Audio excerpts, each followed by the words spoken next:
Por la señal de la Santa Cruz de nuestros enemigos, líbranos, Señor Dios nuestro. En el nombre del Padre, y del Hijo, y del Espíritu Santo. Amén. Señor mío y Dios mío, creo firmemente que estás aquí, que me ves, que me oyes. Te adoro con profunda reverencia.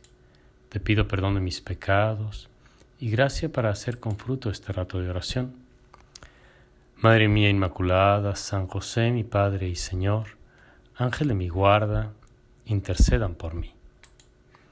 Esta semana está marcada por la imagen del pastor, Jesucristo, que habla de sí mismo como el buen pastor. Si uno va al diccionario de la Real Academia Española, encuentra que define la palabra pastor como aquel que cuida las ovejas. Y luego también se refiere a los pastores como eclesiásticos con fieles a su cargo. Porque es cierto que en la Iglesia llamamos pastor de manera singular a Cristo. Él es el pastor por excelencia. Y en cambio, quienes ejercen el ministerio sacerdotal, quienes pastorean, por decir algo, al pueblo de Dios, son también llamados pastores, pero en sentido derivado.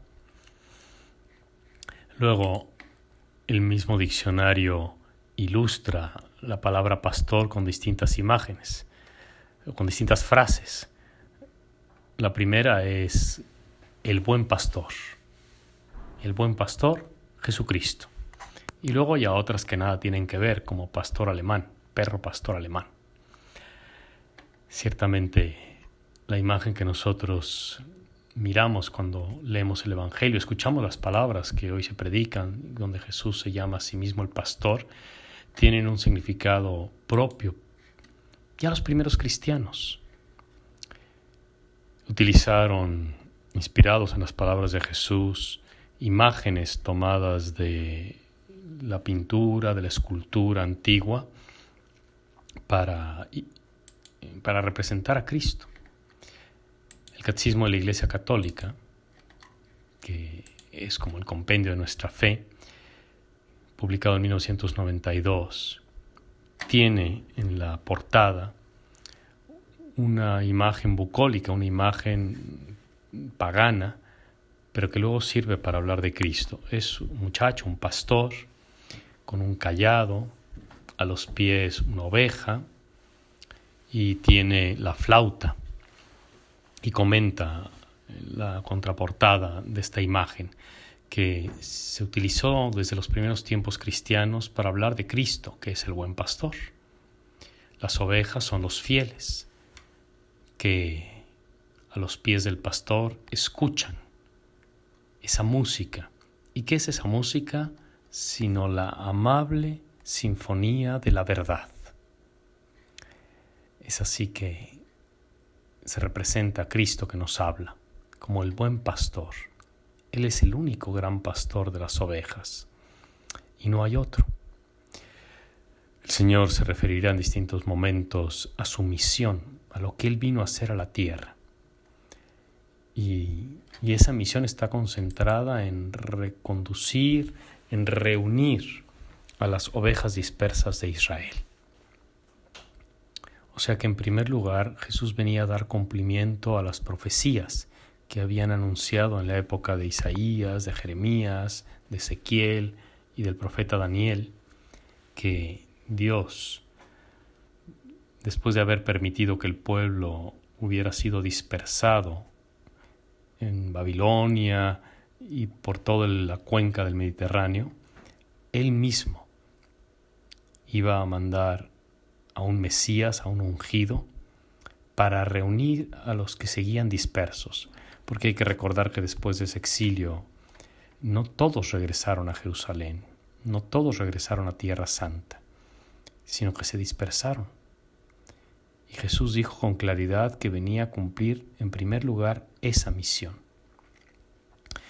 Esa misión de Jesús quedó frustrada porque las autoridades, los que tenían que haber acogido el mensaje, no hicieron caso. Y así mataron, como dice los Hechos de los Apóstoles, mataron al justo, mataron al Mesías. pero el plan de Dios habrá de cumplirse y nosotros de alguna manera seguimos esperando la conversión, la reunión, por utilizar una palabra quizá más acogedora, más amable, la acogida, la reunión de todo el pueblo de Israel en este rebaño. Que amen también a Cristo, que reconozcan en Jesús, o como lo pronuncian ellos, en Joshua, al Mesías prometido, que no nos pertenece en exclusiva a los que ya somos católicos. Jesús no nos pertenece, somos nosotros los que pertenecemos a Él. Y todo el que escucha su voz, todo el que se deja cautivar por esta sinfonía amable de la verdad, entra al único rebaño bajo el único pastor y le pertenece. Con esta misma imagen es que los padres de la Iglesia hablaban del bautismo. El bautismo es una marca en el alma y la comparaban con el herraje que se pone al ganado para identificar al dueño, al rebaño, a la ganadería. Y así nosotros somos ganado de Cristo. Ganado en el doble sentido, en el de los animales, pero también en el de haber sido adquiridos. Hemos sido ganados por Cristo. Somos un ganado y somos ganadores. La primera lectura de hoy, que es de los Hechos de los Apóstoles, que se lee a lo largo de este tiempo de Pascua, también nos dice algo de esto, cuando menciona que los judíos se dispersaron precisamente porque las autoridades, las mismas que se habían endurecido contra Jesús, estas mismas autoridades ahora perseguían a los cristianos. Y estos cristianos, aunque de raza judía, anunciaban la palabra. Y dice el texto, que la anunciaban solamente entre los judíos, porque estaban poniendo en práctica, estaban tratando de cumplir la misión de Jesús que había venido para reunir a las ovejas dispersas de Israel. Será solo en un segundo momento, más adelante, como lo explicará San Pablo, cuando el endurecimiento, que eso tendrá lugar ya hacia el año 100 prácticamente después de Cristo, cuando el endurecimiento de las autoridades judías contra los seguidores de Jesús de Nazaret se haga muy radical, que se podrán como distinguir ya totalmente los católicos, los cristianos, del resto de los judíos. Pero mientras tanto, en la época que nos está contando el libro de los Hechos de los Apóstoles, lo que tenemos son judíos que acogen el mensaje de Cristo, que acogen el Evangelio, que acogen la predicación de los apóstoles, es decir, que entran en la plenitud de las promesas, que acogen lo prometido por Dios. Y son judíos muy contentos, porque ahora viven con la certeza de que Dios ha cumplido sus palabras y que ellos ahora ya pueden gozar de los dones que Dios había prometido para su pueblo, y que no consisten solo, que no consisten directamente en una tierra física, sino que ahora consisten en unos bienes espirituales.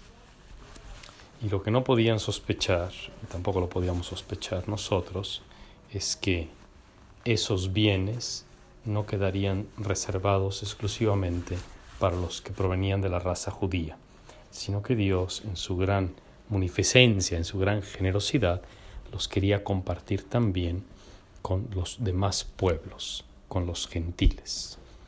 Y esa va a ser la gran eclosión evangélica, la gran como explosión del crecimiento, de la predicación del reino de los cielos.